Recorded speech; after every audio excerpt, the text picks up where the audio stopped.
अस्सलामुअलैकुम। आज मैं आपके लिए लेके आई हूँ गाजर की खीर यानी कि गजरेला रेसिपी, जो कि बहुत ही मज़ेदार और टेस्टी बनती है। अगर आप शादी के बाद पहली दफ़ा मीठा बनाने लगी हैं तो ये रेसिपी बिल्कुल आपके लिए है। वैसे तो हम हर खुशी के मौके पर खीर लाजमी बनाते हैं। आपने मेरी रेसिपी को लाजमी फ़ॉलो करना है। बहुत ही मज़ेदार और टेस्टी खीर बनाने लगे हैं हम, यानी कि गजरेला। बिस्मिल्लाहिर्रहमानिर्रहीम करते हैं रेसिपी से। 1 कप चावल साफ़ किया, वॉश किया और पानी में भिगो के 1 से 2 घंटे के लिए रख देंगे। उसके बाद 3 से 4 ये मीडियम साइज़ की गाजरें हैं, पील ऑफ करेंगे। उसके बाद कद्दूकस क्रश कर लेंगे और इनका पानी निचोड़ लेंगे हम। उसके बाद ये तकरीबन 3 केजी हमारे पास दूध है, जिसे अच्छी तरह हमने गर्म कर लिया, यानी कि ये देखें काढ़ लिया है, ऊपर मलाई आ गई है। 3 से 4 सब्ज़ इलायची चाहिए होगी और चावलों को हम ग्राइंड कर लेंगे। इस तरह हल्का सा बस चलाएंगे और ये हल्का सा ग्राइंड करेंगे, बहुत ज़्यादा नहीं। जैसे ही दूध में बॉयल आ जाएगा हम सब्ज़ इलायची शामिल कर देंगे और उसके बाद हमने ग्राइंड किए हुए चावल, जो कि हमने 1 से 2 घंटे के लिए पानी में भिगो के रखे थे, उसके बाद उसको हल्का सा ग्राइंड किया और फिर दूध में शामिल कर देंगे। दूध में शामिल करने के बाद चम्मच हमने हाथ में पकड़ लेना और अच्छी तरह इसको मिक्स करना है। अब हम चम्मच हिलाते जाएंगे और आग को हमने तेज़ रखना है। अब जब दूध में 2 से 3 बॉयल आ जाएंगे, उसका हमने वेट करना है। तब तक हम आंच तेज़ ही रखेंगे और चम्मच हिलाते रहेंगे और यहाँ से बिल्कुल हटना नहीं है। ये ना हो कि हमारी खीर सारी गिर जाए, ठीक है। ये देखिए इस तरह कद्दूकस करके गाजरें, इनको मैंने इनका पानी अच्छे से निचोड़ लिया था। यहाँ मैं चम्मच मिक्स कर रही हूँ। 2 से 3 बॉयल आ चुके थे दूध में चावल डालने के बाद। उसके बाद मैंने इसमें कद्दूकस की हुई गाजरें शामिल कर दी हैं। अब हम इसकी आंच मीडियम से लो की तरफ कर देंगे और चम्मच हिलाते जाएंगे और मिक्स करते जाएंगे। दूध में चावल शामिल करने के बाद हम तकरीबन 5 से 8 मिनट तो आंच तेज़ रखेंगे, ताकि अच्छी तरह हमारे जो चावल हैं, जब उनमें ज़रा वो उनका साइज़ चेंज हो जाएगा, कुक होने की तरफ वो आ जाएंगे, उसके बाद हमने आंच लो कर देनी है। अब हमारी खीर लो आंच पे, यानी कि हल्की आंच पे बनेगी। अब हम मिक्स करते जाएंगे और पकाते जाएंगे। मिक्स करना इसलिए भी ज़रूरी है कि चावल पतीले में लग ना जाए, चावल लगने का भी खदशा होता है। उसके बाद जब हमारी खीर तैयार हो जाएगी तो इसमें जाएगा 1 कप खोया, या उसकी जगह आप बर्फ़ी भी शामिल कर सकते हैं, और 1.5 से 2 कप चीनी के जाएंगे, किशमिश जाएगी और बादाम काजू वगैरह हस्बे ज़रूरत हम उसमें शामिल करेंगे।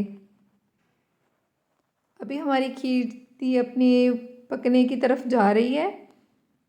देखिए बबल्स आना स्टार्ट हो गए हैं, तो हम इसमें चीनी शामिल कर देंगे।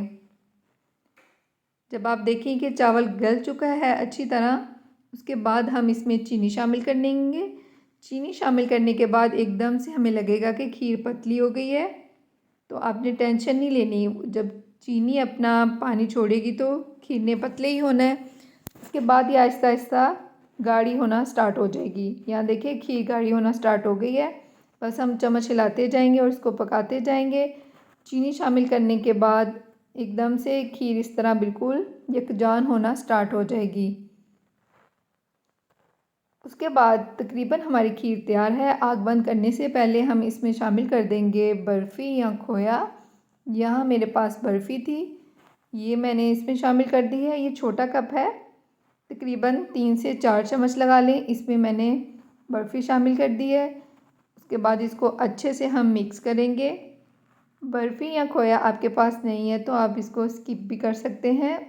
अगर आपने हल्की आंच पे अपनी खीर बनाई है तो वो वैसे ही बहुत मज़े की बनी होगी। ये मेरे पास किशमिश है, ये भी हम इसमें शामिल कर देंगे।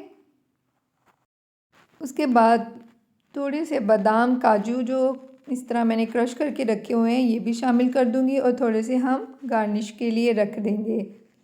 अब हम इन तमाम अज्जा को अच्छे से मिक्स कर देंगे और हमारी मज़ेदार सी गाजर की खीर यानी कि गजरेला तैयार हो चुका है। अच्छे से मिक्स करेंगे, इसका ठंडा होने का वेट करेंगे और फिर हम इसे सर्व करेंगे। बहुत ही मज़ेदार ये गाजर की खीर यानी कि गजरेला बनता है। आपने ज़रूर बनाना है। शादी के बाद अगर आप पहली दफ़ा मीठा बनाने लगे हैं तो आपने ये गजरेला ही बनाना है। बहुत मज़ेदार और टेस्टी बना है माशाल्लाह। अगर आपने मेरी रेसिपी को शुरू से एंड तक देखा है, आपको मेरी रेसिपी अच्छी लगी है तो चैनल को सब्सक्राइब कर दें, वीडियो को लाइक शेयर कर दें। अगर आप कोई अपनी अच्छी सी सजेशन देना चाहते हैं तो कमेंट कर दें।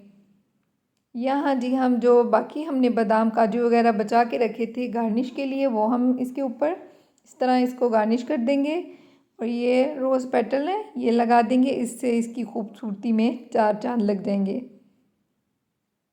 और हमारी मज़ेदार सी गजरेला रेसिपी यानी कि गाजर की खीर तैयार हो चुकी है।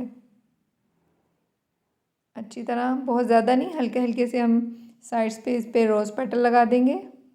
देखिए एकदम से वो कितना खूबसूरत लगने लग गया है। चीज़ की गार्निश भी बहुत ज़रूरी है।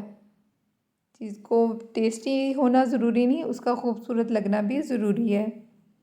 उम्मीद है आपको मेरी गजरेला रेसिपी यानी कि गाजर की खीर की रेसिपी बहुत अच्छी लगी होगी। रेसिपी को शुरू से एंड तक आप देखेंगे, उसी तरह फॉलो करेंगे तो इंशाल्लाह आपकी गजरेला रेसिपी यानी कि गाजर की खीर भी बहुत ही मज़ेदार और लजीज बनेगी।